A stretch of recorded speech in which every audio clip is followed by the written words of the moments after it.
Nikhil Kamath sir ಬಗ್ಗೆ ನೀವು ಕೇಳಿರ್ತೀರಾ. He is the pride of Bangalore. Story ಹೇಳೋ ಮುಂಚೆ ಇದನ್ನ ಕೇಳಿ. ಎಲ್ರಿಗೆ ಸಕ್ಸಸ್ ಬೇಗ ಬೇಕು, ಬಟ್ ಸತ್ಯ ಏನು ಅಂದ್ರೆ ಬೇಗ ಸಕ್ಸಸ್ ಬಂದ್ರೆ ಅದು ಹಾಗೆ ಬೇಗ ಡೌನ್ಫಾಲು ಆಗತ್ತೆ.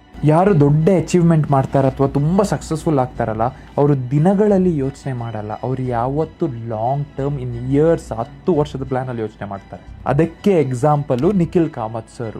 ಅವರಿಗೆ ಸಕ್ಸಸ್ 1 ತಿಂಗಳು, 2 ತಿಂಗಳು, 1 ವರ್ಷ, 2 ವರ್ಷ ಅಲ್ಲಿ ಬರಲಿಲ್ಲ. ಅವರು ಇವತ್ತೇನು ಬಿಲ್ಡ್ ಮಾಡಿದಾರಲ್ಲ ಅದಕ್ಕೆ 10 ರಿಂದ 20 ವರ್ಷ ತಗೊಂಡಿದ್ದಾರೆ. ಅರ್ಥ ಆಯ್ತಾ? ಸೊ ಶಾರ್ಟ್ ಟರ್ಮ್ ಅಲ್ಲಿ ಸಕ್ಸಸ್ ಬೇಕು ಅಂತ ಕೇಳ್ತಾರಲ್ಲ, ಅವ್ರು ಏನ್ ಹೇಳ್ತಾರೆ ಗೊತ್ತಾ? ಎಷ್ಟು ಬೇಗ ನಂಗೆ ಅದನ್ನ ಅಚೀವ್ ಮಾಡ್ಬೋದು. ಬಟ್ ಅದೇ ಲಾಂಗ್ ಟರ್ಮ್ ಸಕ್ಸಸ್ ಬಗ್ಗೆ ಯೋಚನೆ ಮಾಡ್ತಾರಲ್ಲ, ಅವ್ರು ಹೇಳೋದು ಎಷ್ಟರ ತನಕ ನಾನು ಅದನ್ನ ಇಟ್ಕೊಳ್ಬಹುದು, ಸೇಫ್ ಆಗಿ ರನ್ ಮಾಡ್ಬೋದು ಬಿಸ್ನೆಸ್ ನ ಅಂತ. ತಾಳ್ಮೆ ಅನ್ನೋದು ವೀಕ್ನೆಸ್ ಅಲ್ಲ ಸ್ನೇಹಿತರೆ, ಅದೊಂದು ಸೂಪರ್ ಪವರು. ಯಾಕಂದ್ರೆ ನೀವು ಲಾಂಗ್ ಟರ್ಮ್ ಯೋಚನೆ ಮಾಡಿದಾಗ ನೀವು ಬೇರೆಯವ್ರ ಜೊತೆ ಕಾಂಪೀಟ್ ಮಾಡೋದನ್ನೇ ಬಿಟ್ಬಿಡ್ತೀರಾ ಅಂಡ್ ನಿಮ್ಮ ಪ್ರೀವಿಯಸ್ ಸೆಲ್ಫ್ ಜೊತೆ ಕಾಂಪೀಟ್ ಮಾಡಕ್ ಸ್ಟಾರ್ಟ್ ಮಾಡ್ತೀರಾ. So take time, build slow and stay consistent. ಯಾಕಂದ್ರೆ ಯಾವ ಮರ ಬೇಗ ಬೇಗ ಗ್ರೋ ಆಗತ್ತಲ್ಲ, ಜೋರಾಗಿ ಗಾಳಿ ಬಂದ್ರೆ ಬಿದ್ದ್ಬಿಡತ್ತೆ. ಬಟ್ ಯಾವ ಮರ ಡೀಪ್ ಆಗಿ ಗ್ರೋ ಆಗತ್ತೆ, ಎಷ್ಟೇ ಜೋರ್ ಗಾಳಿ ಬಂದ್ರೂ ಬೀಳಲ್ಲ.